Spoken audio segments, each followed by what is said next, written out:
Vamos separar o material de Primeira Guerra Mundial aí e começar. Bom dia, Natália. Bom dia. Eu estava esperando você para a gente começar. Vamos lá.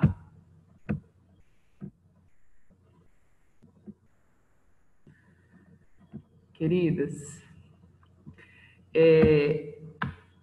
na verdade, a gente vai dar uma continuidade onde paramos lá em geral, né? Em Brasil, terminamos o segundo reinado, né?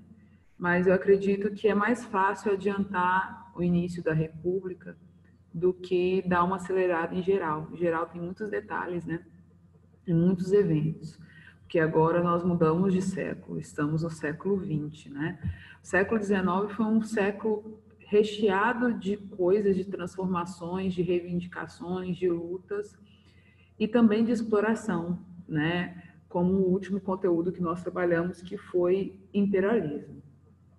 Agora, nós vamos partir para a Primeira Guerra, que é consequência direta desses movimentos do final do século XIX. Então, eu queria chamar a atenção de vocês para uma coisa. Nós trabalhamos o neocolonialismo, ou imperialismo, do jeito que vocês quiserem falar, no final do século XIX, e entre esse período e a Primeira Guerra Mundial, nós temos aí um pedacinho que ficou marcado na história como bela época, né? Então, eu não posso começar a falar da Primeira Guerra Mundial sem falar da bela época, né? Que foi um período de prosperidade muito grande, fruto da segunda Revolução Industrial e dessa exploração que a Europa pregou durante o final do século XIX. Então, aqui nós vamos assistir ao surgimento de muitas coisas que facilitarão a vida das pessoas, darão a elas um novo estilo de vida e um novo olhar sobre o consumo. Então, boa parte do que as pessoas passam a consumir dentro da Belle Époque, ou Belle Époque, que em francês era mais usado, são as tendências que surgem tanto na França quanto na Inglaterra nesse intervalo, né, que nós trabalhamos aqui desses dois movimentos históricos, neocolonialismo e Primeira Guerra Mundial. Então aqui vai surgir o metrô, o telefone, a fotografia, o cinema, o avião, tudo isso num curto espaço, relativamente falando, historicamente falando, num curto espaço de tempo, né? Vai surgir também um comércio ligado à moda, que influenciará muito no início do século XX, principalmente a moda francesa. E essa moda ela não era só nas vestimentas, mas também no comportamento, como a visita aos cafés, né? As cafeterias como um lugar não só de debates, como acontecia nos séculos anteriores, mas um lugar de bem-estar, de encontros, né? E tudo isso vira uma tendência que, por hora, passa essa sensação de bem-estar, por isso, bela época. Mas, ao mesmo tempo em que se vivia tudo isso, as grandes potências investiam e muito em instrumentos bélicos, né? E a gente precisa lembrar que os movimentos do século XIX causaram rivalidades muito grandes, né? Do século XVIII e do século XIX, né? Causaram ali movimentos históricos e rivalidades que não foram esquecidas. Então, de onde parte essa guerra? Eles começaram essa guerra com a ideia de que ela ganharia esse caráter tão grande? Não. Os documentos mostram que no início da Primeira Guerra não se imaginava que ela tomaria tamanha proporção.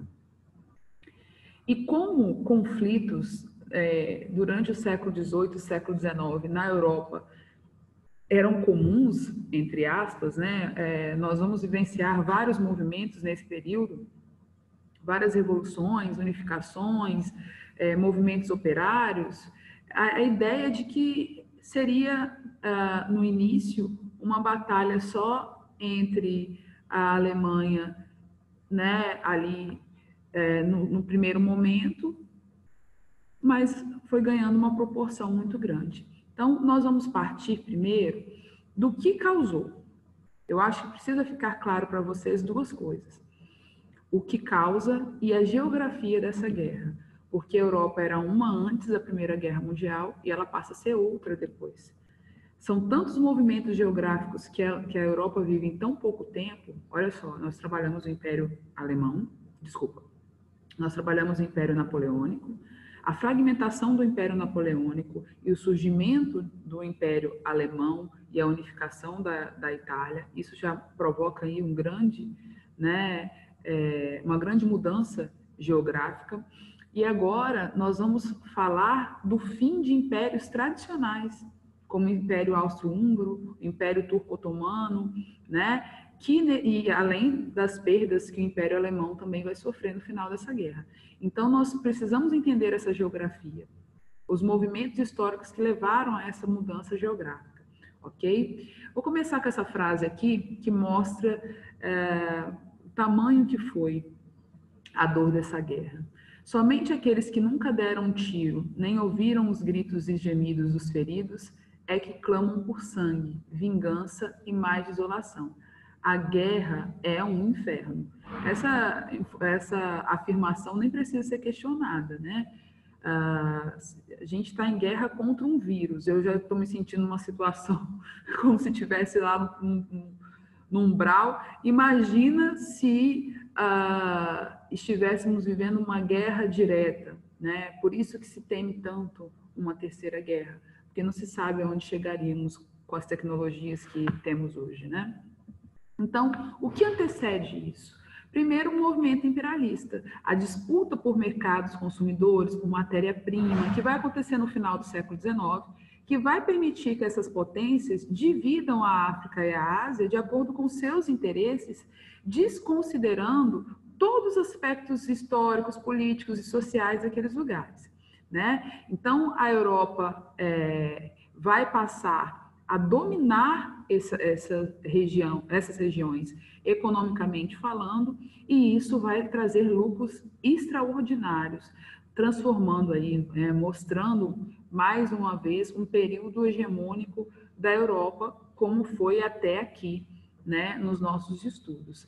Na verdade, esse poder europeu só acaba, essa força europeia só vai cair em decadência depois da Segunda Guerra Mundial. E aqui vamos pontuar agora as causas ligadas a rivalidades, né? Bom, existia uma rivalidade entre a Inglaterra e a Alemanha, e aí eu pontuo ali anglo-alemão, por conta do desenvolvimento econômico e industrial da Alemanha na verdade, após o seu processo de unificação. Então, esses dois países vão começar a disputar mercados. E essa disputa de mercados levará aí a uma crise entre as duas potências, tá? E embaixo, uma coisa que eu pontuei para vocês lá na unificação da Itália e da Alemanha. Na verdade, eu pontuei na unificação da Alemanha, né? Que é o nascimento da rivalidade franco-alemã. A França e a Alemanha passam a ter um problema diplomático muito grande com a unificação da Alemanha, a formação do Império Alemão, né?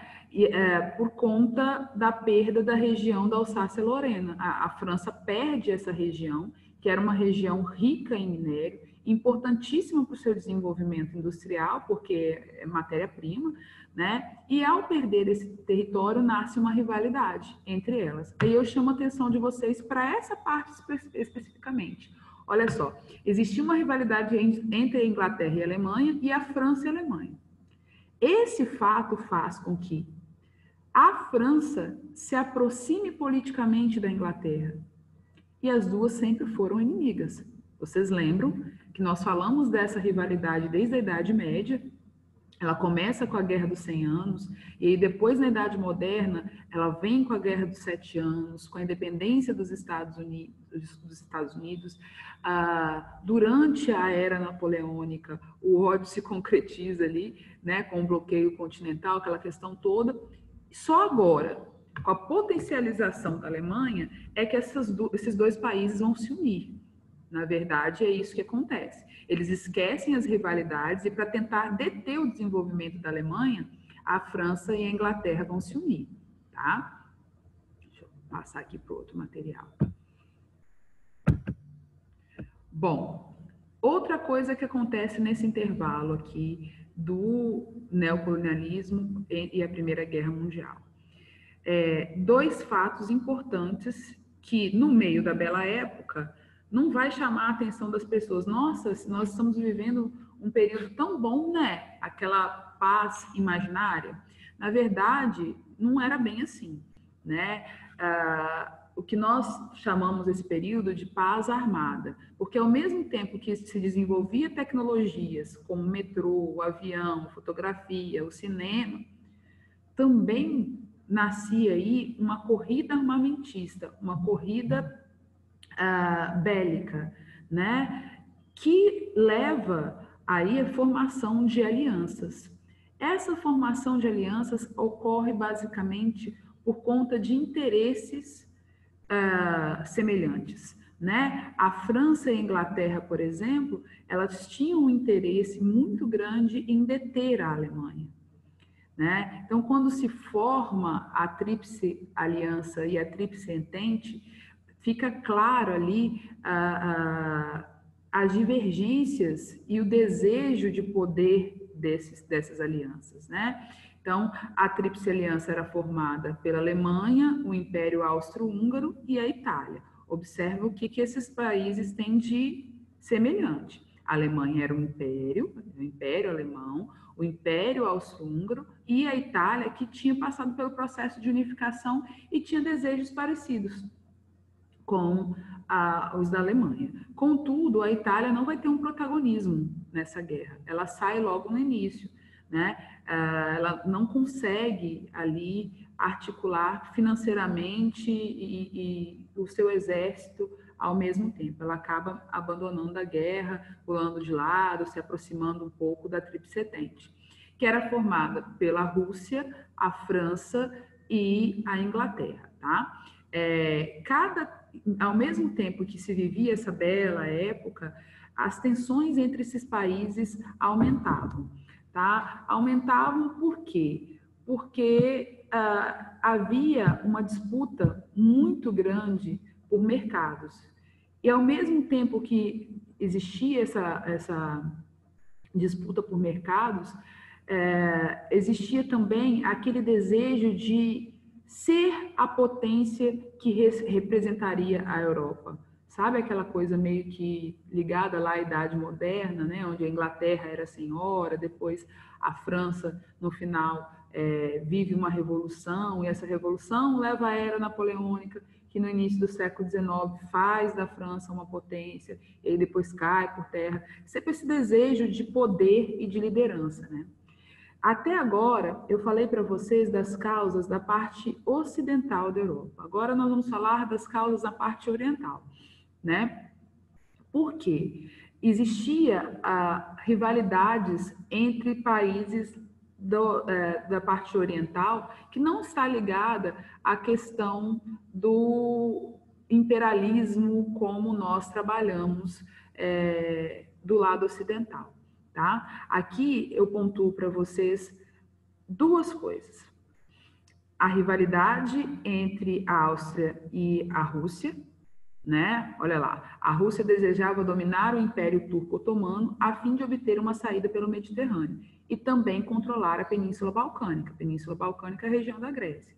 Mas eram só esses interesses? Não. A região do Império Turco-Otomano, que pega ali a parte da Turquia, antiga Império Bizantino, né? Que era uma região rica em petróleo. E nesse momento, dominar aquele território era importante. Vale lembrar que era um império que já estava em fragilidade, né? Um império que nasce lá no final da Idade Média e que já estava entrando em decadência, justamente por não acompanhar tamanho movimento, né? E aí, a Áustria e a Rússia, que estavam ali próximas e ligadas ao Império Austro-Húngaro, né? Rússia, Império Austro-Húngaro e embaixo o Império Turco-Otomano. Então, o desejo era o quê? Dominar aquela região, explorar o comércio dela, explorar o petróleo e também a saída para o Mediterrâneo, que é fundamental para o comércio, né? E as duas não tinham. Ali, o segundo ponto, o nacionalismo. O nacionalismo foi, por si só, a causa principal do explodir de vários movimentos no início do século XX.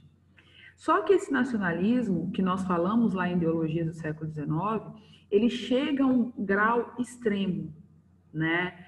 Que é o que nós chamamos de nacionalismo exacerbado. Existe uma palavra que define isso, que é o ufanismo. É quando há um desejo imenso de potencializar aquele lugar, aquele povo, a ponto dele perder a consciência disso, né? A ascensão de Hitler era a prova disso. Tem um documentário muito bom que eu acabei de passar para o segundo ano aqui, que se vocês tiverem a oportunidade de assistir, assistam, chama A Arquitetura da Destruição. É um documentário que mostra como que Hitler consegue tomar o poder, quais são as ações dele ligadas à ciência e à arte durante a Segunda Guerra Mundial. É assustador. É assustador. Mostra o que o ódio pode fazer, mas o que o nacionalismo também exacerbado pode fazer. Não estou dizendo aqui para vocês que eu sou contra o nacionalismo, não, tá? Eu acho que a gente deve respeitar e amar o nosso país, mas tudo tem um limite. E aqui o limite se perde. O nacionalismo faz com que essas potências coloquem o povo a favor, a princípio, desses movimentos, né? É o que leva, mais tarde, os regimes totalitários a surgir, né? E aqui o nacionalismo sérvio. A Sérvia, olha lá, era uma pequena nação eslava independente situada na região dos Balcãs, ali dentro da formação do Império Austro-Húngaro, né? O objetivo era reunir todos os povos eslavos em um só estado. O projeto sérvio contrariava os interesses da Áustria e da Turquia, obviamente, né? Porque perderia terra do Império Austríaco e um pedaço ali do território turco-otomano. A Rússia era aliada à Sérvia. Os alemães, também interessados na região, pretendiam construir uma ferrovia ligando Berlim a Bagdá, para ter acesso direto ao petróleo da Mesopotâmia. Naquela época ainda chamava Mesopotâmia, só passa a chamar Iraque depois da guerra, acabando com a primazia inglesa. Então, esses povos não eram só os sérvios, né? A região do Império Austro-Húngaro é formada por vários povos. No final dessa aula, você vai ver o quanto que o fim desse império fez com que esse nacionalismo permitisse o nascimento de várias nações e a mudança geográfica que acontece a partir daí, ok? Bom, aqui é uma charge, né, mostrando as potências em cima de um caldeirão que estava fervendo, quer dizer, a qualquer momento poderia acontecer alguma coisa, mas isso estava nos bastidores. Para o povo, estamos vivendo a bela época, né? E aqui a causa imediata da guerra, o que eu chamo de estopim. Porque as causas são essas que eu trabalhei com vocês até agora. Mas o que foi o estopim? O que fez estourar a Primeira Guerra Mundial? Foi a morte do herdeiro austro-húngaro, do herdeiro do Império Austro-Húngaro, Francisco Ferdinando, né? Ele e a sua esposa Sofia foram mortos em Sarajevo por esse jovem aí à sua esquerda, o Gravilho Príncipe,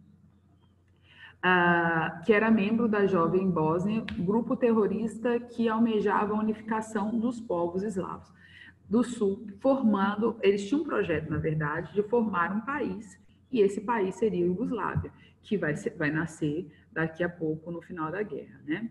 Tal evento serviu de pretexto para o início da Primeira Guerra. O assassinato desencadeou uma série de eventos e declarações que acionaram o mecanismo mortal das políticas das alianças. Por quê? A Alemanha vai ver a morte de Francisco Ferdinando, e a Áustria, obviamente, né, como o motivo que faltava para que eles conquistassem seus objetivos. Gente, eu tô numa alergia surreal, tá? Desculpa, toda hora eu tô passando a mão no nariz e não é para passar a mão no nariz, é proibido, né? Mas tá coçando demais, tô com alergia surreal. E aí, o que nós vamos vivenciar a partir da morte dele? A justificativa que precisava para dar início a essa guerra. A guerra, nós vamos dividir em 3 fases, ok? Primeira fase, guerra de movimento. Segunda fase, guerra de trincheiras. E a terceira fase é a partir do ano de 1917. Bom, as causas para a guerra é extremamente importante. As mudanças geográficas que ela vai provocar é extremamente importante, né? Mas lembrar do ano de 1917 dentro da Europa e dentro da guerra é extremamente importante também, tá? Então, Prof, Oi. fala as fases de novo, por favor. A primeira fase é a guerra de movimento, que é essa que eu vou falar agora para vocês, vou explicar. A segunda é a guerra de trincheira. E a terceira é a fase final, a partir de 1917. Tá? Então, vamos lá. Bom, em 1914 começa a guerra, semanas depois da morte de Francisco Ferdinando, né? Essa primeira fase é uma fase de predomínio da Tríplice Aliança. Então, nós vamos perceber uma força da Alemanha muito grande durante esse período, né? O exército alemão vai desenvolver uma tática, essa tática é chamada Plano Schlieffen, acho que eu tenho dificuldade de falar alemão também. Essa primeira fase vai ficar conhecida como guerra de movimento, porque os meninos que jogam videogame gostam muito disso. Os meus alunos de 9º ano, toda vez que eu vou dar aula de Primeira Guerra, eles falam, eu vejo isso no videogame, sabe lá qual, porque eu não me interesso por isso. Mas eles falam que aparece claramente nos jogos de Primeira Guerra, né? Que seria o ataque em 2 frentes. Você cercar o território, atacando ao mesmo tempo dos 2 lados, né? Você garante o seu território, que não vai ser atacado, atacando em 2 frentes. Olha lá o que a Alemanha faz. Primeiro, do lado ocidental, ela ataca a França, e do lado oriental, ela parte para o ataque à região russa. Por quê? Porque a Rússia estava apoiando os povos eslavos. Então, ela é vista como inimiga número 1. E a França, por conta dessa disputa que parte lá do período de unificação, ok? Então, a princípio, nós vamos ver uma ascensão muito grande da Alemanha e conquistas de territórios, né? Então, a primeira fase ficou conhecida como Guerra de Movimento, devido à agilidade da Alemanha, né?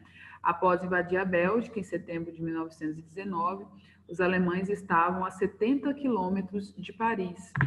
A ideia principal deles aqui, deixa eu ver se eu consigo tirar, era invadir a França. Então, um negócio aqui. Era invadir a França e assim ter não só a região da Alsácia-Lorena, mas também todo o território francês, né? Os franceses contra-atacam em setembro de 1914, conseguindo aí deter o avanço alemão, né? A guerra meio que dá uma parada aí. Por quê? Tem uma característica nesse momento. Apesar da guerra se chamar guerra de movimento, mostrar para você que era uma guerra, uma tática rápida, né? Ofensiva, não era bem assim como você enxerga. Era tudo muito rápido? Não. Por quê? Houve um desenvolvimento bélico, mas esse desenvolvimento bélico nunca tinha sido colocado em prática. As armas e os carros construídos, as armas principalmente utilizadas na Primeira Guerra, eram armas extremamente pesadas. Então, o movimento desse exército era um movimento que custava muito e demorava por conta do peso que era carregar os instrumentos de guerra e essas armas, né? Isso vocês conseguem assistir em documentários muito bons na internet. Tem vários. Assim, tem um que mostra, ao mesmo tempo, a Primeira Guerra Mundial e a Revolução Russa. Daqui a pouco eu lembro o nome dele, depois eu posto lá no grupo de vocês. Me esqueci do nome do... E aí a primeira fase, ela acaba por conta das dificuldades que surgem. Agora, a gente precisa lembrar de uma coisa também. Tudo aquilo que foi difícil para a Primeira Guerra foi estudado e foi potencializado para melhorar para a Segunda Guerra. Quando eles colocaram as coisas em práticas, que eles viram que dava certo, que não dava certo, é que vai acontecer aqui um progresso tecnológico muito grande, né? Nós vamos ver isso lá na frente. A segunda fase, então, ficou conhecida como Guerra de Trincheiras. Trincheira é o quê? É um buraco, né? Um beco, um corredor construído no chão, né? Onde o exército vai ficar parado. Então, o movimento que existia na primeira fase não vai existir mais. Os soldados vão ficar ali esperando a hora de atacar, um do lado do outro. Só que, apesar de ser uma tática mais barata, não era uma tática muito eficiente, né? Por que não era uma tática muito eficiente? Porque era difícil manter a manutenção das trincheiras, tirar os mortos, levar comida, as condições fisiológicas, fazer xixi e tal. Era tudo complexo. E acaba que essa tática, apesar de durar um bom tempo, ela fica mais de um ano, um pouco mais de um ano ali, em prática, ela não promove assim um desenvolvimento da guerra em si. A guerra meio que fica naquele vai ou não vai. Por isso que as coisas mudam muito em 1917. A gente vai falar disso daqui a pouquinho. Vamos lá. Na frente ocidental, essa fase foi marcada como a fase de trincheira. Então, frente ocidental é o lado em que eles queriam atacar ali a região da França, né, da Península Ibérica, região da Inglaterra. O exército defendia suas posições utilizando de extensa rede de trincheiras que eles mesmos cavavam. Então, olha só, além de lutar, o soldado tinha que carregar as armas pesadas e também cavar as trincheiras. Enquanto isso, na frente oriental, o exército alemão impunha sucessivas derrotas ao mau treinamento e muito mal armado exército russo. Na verdade, a Rússia só vai despontar ali como uma organização bélica depois da Segunda Guerra Mundial. A Rússia nunca teve essa força, não, né? Então, para a Alemanha foi meio que fácil, né? Apesar disso, entretanto, não teve fôlego para conquistar a Rússia. Em 1915, a Itália, que até então se mantinha neutra, traiu a aliança que fizera com a Alemanha e entrou na guerra do lado da Tríplice Entente. Por que ela faz isso? E lá no início da aliança eu falei, né? Ela não conseguia formar uma aliança forte porque ela não tinha o poder bélico da Áustria nem da Alemanha. Então, ela seria o tempo todo comandada por elas. Então, ela fica ali meio que neutra e no meio da guerra ela simplesmente abandona a Tríplice Aliança. Ao mesmo tempo que foi se acelerando, o conflito tornou-se cada vez mais trágico. Novas armas como canhão de tiro rápido, gás venenoso, lança-chamas, avião e submarino, fizeram um número crescente de vítimas. E aí a gente precisa lembrar de algumas coisas aqui. Primeiro que quando essa guerra começa, ninguém acredita que ela ia durar tanto tempo, né? E aí já estava para 2 anos de guerra. As armas que já existiam começam a ser, olha, como posso dizer, apuradas, né? E aí nós vamos perceber aqui a utilização de instrumentos que não se imaginava usar no início do conflito, como o avião, por exemplo, que vai dar um desastre, vai provocar aquele fim da ética de conflito, não tem? Nem criança, nem idoso, nem mulher vai ser poupada na guerra. E aqui vai acontecer um movimento muito interessante, porque a quantidade de homens a serviço dessa guerra e a quantidade de homens que morrem durante o período da guerra faz com que o mercado de trabalho se amplie para as mulheres. E aí nós vamos perceber a força feminina na construção da Europa, na reconstrução, né, da Europa no final desse conflito. E qual é o momento que elas adquirem isso?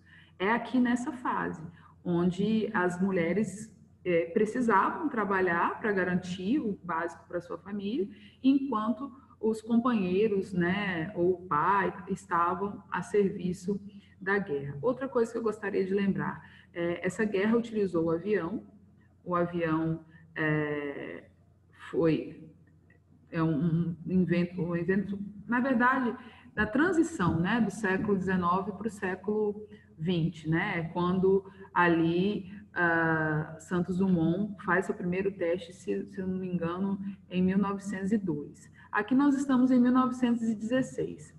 Quando Santos Dumont vê a sua criação sendo usada como instrumento de guerra, ele entra numa profunda depressão, porque ele imaginava que a sua criação seria lembrado como uma bela época, né? Ia facilitar a vida das pessoas, ia fazer com que as pessoas chegassem mais rápido aos lugares, coisa e tal. E aí ele vê o avião sendo usado como instrumento de guerra, ele entra em profunda depressão e se mata, né? Logo, acho que poucos meses depois da guerra, ele vem a falecer. Eu não vou ficar muito tempo nesse negócio de estrutura. Prof. Oi, que susto. Olha que a Alemanha estava tendo derrotas contra a Rússia? Não, ela consegue avançar contra a Rússia, no território ali de divisa, né? Que ainda não era União Soviética, era só a Rússia, mas a Rússia não tinha estrutura para enfrentar a Alemanha, mas ela resiste a todo custo, né? Ela encontra, o que eu quis dizer ali é que a Alemanha encontra resistência, tá? Ela vai encontrar resistência da Rússia mesmo nas condições difíceis que a Rússia estava, porque nesse momento a Rússia estava vivendo uma grande crise.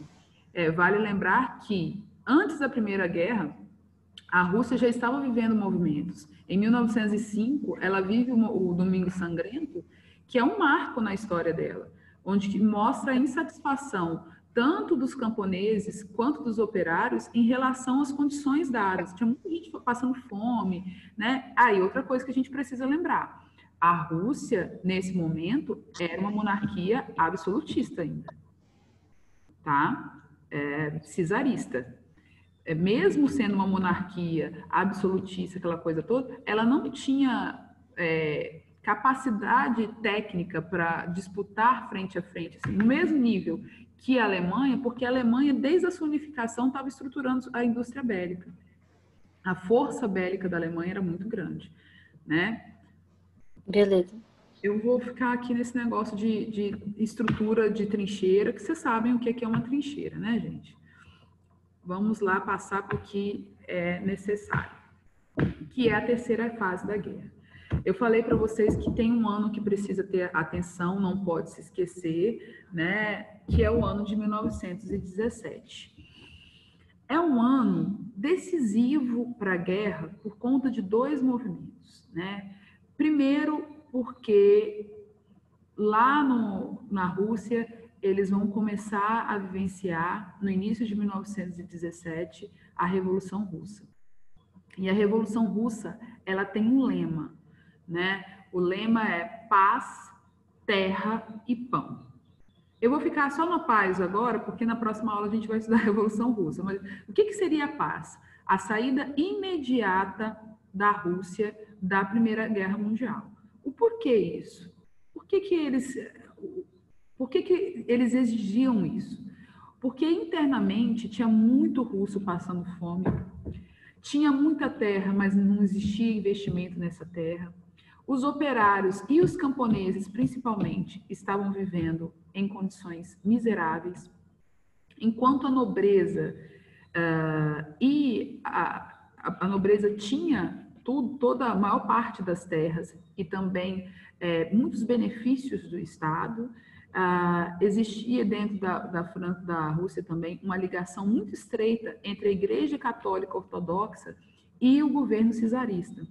Então, nesse momento aqui, a Rússia estava vivendo uma fragilidade muito grande na tentativa de conter a Alemanha, o avanço alemão, e, ao mesmo tempo, sustentar-se economicamente. Então, essa crise que já era antiga, né? Nós lembramos disso lá da era napoleônica, essa crise aqui vai se potencializar. Então, quando a Revolução estoura, os russos exigem, na segunda fase, na fase bolchevique, né, essa saída, para que o dinheiro investido na guerra fosse investido dentro do Estado russo. Então, o primeiro ponto de 1917, lembrar que em fevereiro de 1917 começa a Revolução Russa. A segunda coisa é a entrada dos Estados Unidos na guerra, né? Os Estados Unidos até então se mantêm neutros, né? Outro continente, até serem atacados pela Alemanha, né? Na verdade, os Estados Unidos estavam buscando ser, assim, ter um momento para isso, né? 3 anos de guerra nós já estávamos, e aí precisamos lembrar que se os navios, se rotas comerciais dos Estados Unidos foram prejudicadas pela Alemanha, era uma justificativa para os Estados Unidos entrarem? Era uma justificativa.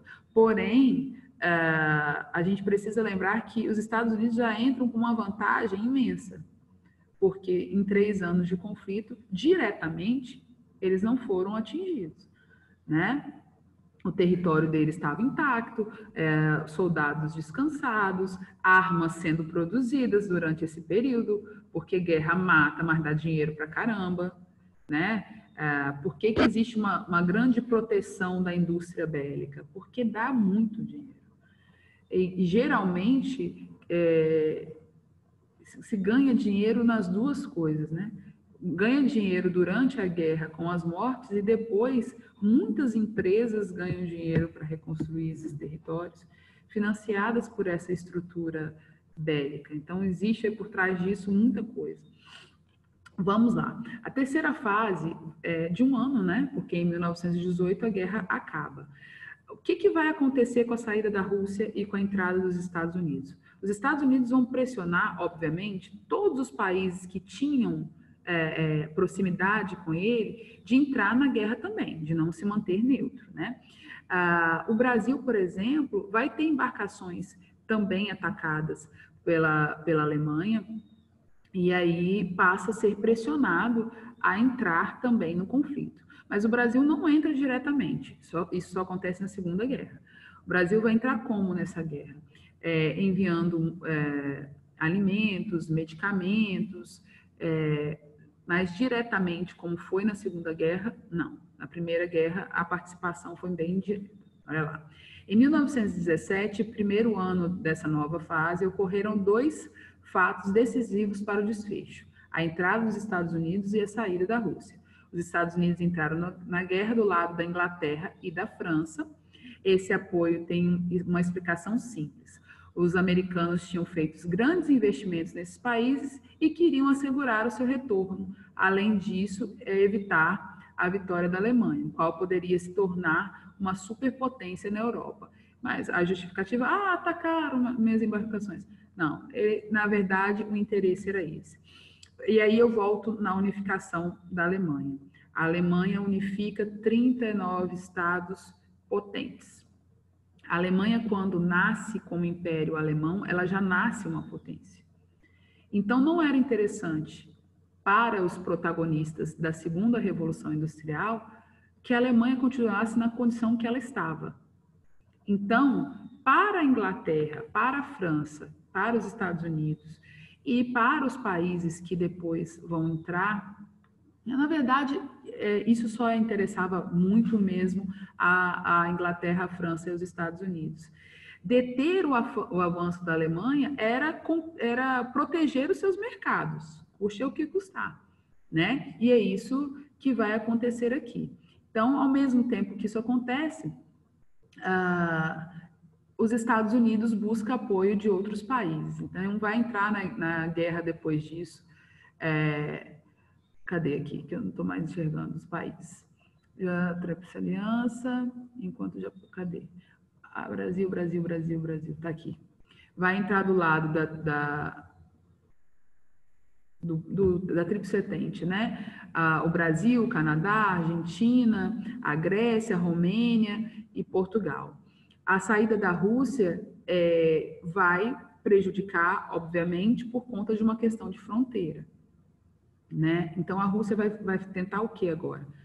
Se aproximar da Alemanha para poder fazer um acordo para evitar este avanço, porque ela não tinha como manter ao mesmo tempo que vivia uma revolução, né? E aí a gente precisa lembrar que as fronteiras do território russo pegam os impérios, e esses impérios vão se fragmentar nesse momento, porque os Estados Unidos vão entrar investindo pesado na guerra, tanto em armamentos quanto em novas tecnologias, né?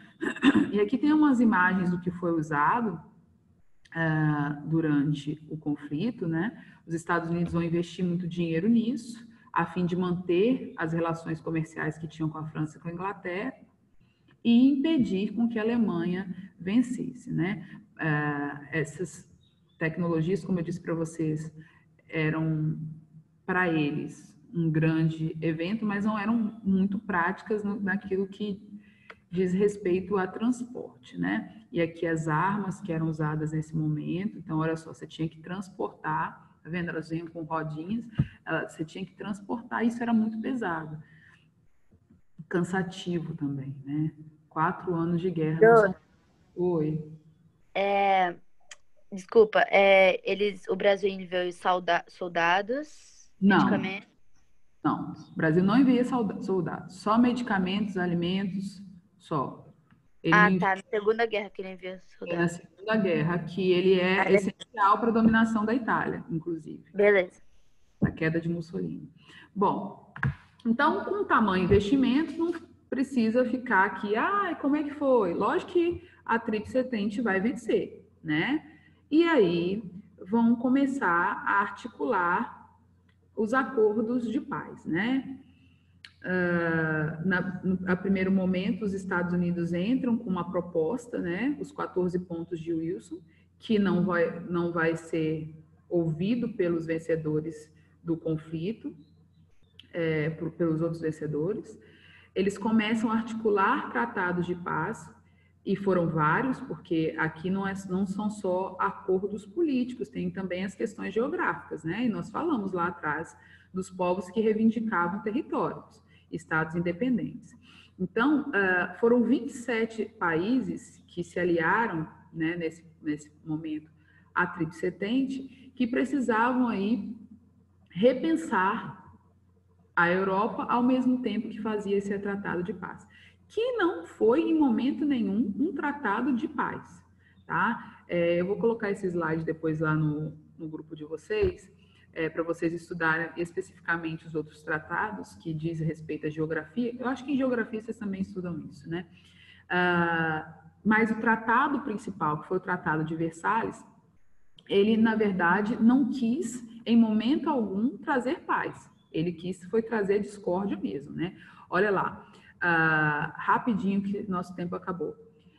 Determinava que a Alemanha cederia o território de Sarre, rico em minério, para a França por 15 anos, estabelecia que a Alsácia-Lorena voltaria para a França, determinava que a cidade de Nantes era considerada cidade livre e administrada pela Liga das Nações, que é uma instituição que vai nascer da Primeira Guerra Mundial, que as colônias alemãs passavam para as mãos dos aliados. Então, a Alemanha vai perder muito.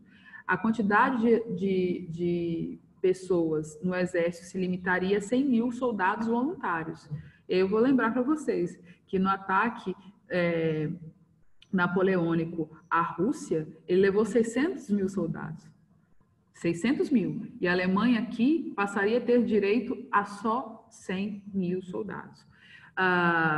Também estava proibida aí a fabricação de armamentos. Então, a Alemanha aqui vai ser castigada, ela vai ser obrigada a pagar indenizações, ela vai ser limitada belicamente.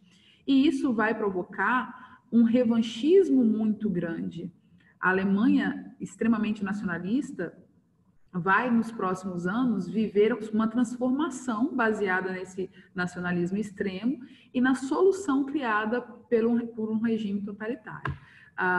Isso aqui, as consequências, eu vou deixar que vocês analisem no material, porque eu queria trabalhar essa geografia, falta um minuto só.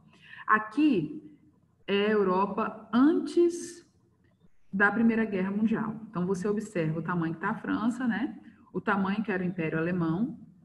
Essa região listrada ali é a região da Alsácia-Lorena, a região de disputa. Olha o tamanho que era o Império Austro-Húngaro. E aqui embaixo, ó, onde era Constantinopla e hoje é Istambul, essa região aqui, né? Que, na verdade, deixa de ser Constantinopla no final da Idade Média, né? Aqui, descendo, era o Império Turco-Otomano. Agora, como que ficou essa geografia depois, no final da Primeira Guerra? Presta atenção. O Império Austro-Húngaro e o Império Alemão vão perder territórios. E aí vão nascer vários países, ó. Finlândia, Estônia, Letônia, Lituânia, Prússia, a Polônia. E aqui embaixo, a Iugoslávia, que lá na frente eu disse para vocês que era o maior sonho dos povos sérvios. E boa parte desses países aqui, a Finlândia não, mas aqui da Estônia para baixo, boa parte desses países vão fazer parte, a partir de 1922, da União Soviética. Tá? Lá na frente nós vamos ver isso. Nesse material, além das consequências que eu gostaria que vocês lessem depois, né, do fim dos impérios, a criação da Liga das Nações, que é tipo uma avó da ONU, eles criam a Liga das Nações para poder impedir com que novas guerras acontecessem, mas aí, no mesmo momento que eles criam a Liga das Nações, eles assinam o Tratado de Versalhes, que era humilhante e já é a causa para uma segunda guerra, ok? Depois vocês vão analisar isso aqui. Eu sugiro, no finalzinho aqui, alguns filmes que falam da guerra. Eu sei que vocês não estão tendo tempo para isso, tem muita coisa para estudar, mas se quiserem, né, à frente, podem usar esse material também para estudar. São imagens muito importantes. Gente, eu estourei nosso tempo aqui. Estourei nosso tempo em 3 minutinhos. Daqui a pouquinho eu tenho que estar lá com o primeiro ano. Alguma dúvida? Alguma coisa? Tranquilo. Tá tranquilo? Não deixe de buscar as consequências lá. Acho que boa parte delas eu já falei, mas o que precisa ficar claro aqui no finalzinho é o Tratado de Versalhes, né? Que, na verdade, não foi um tratado de paz, foi um tratado de ódio, né? Que acaba levando a outros problemas diplomáticos e a Segunda Guerra, ok? Beijinho, queridos. Bom final de semana. Até segunda.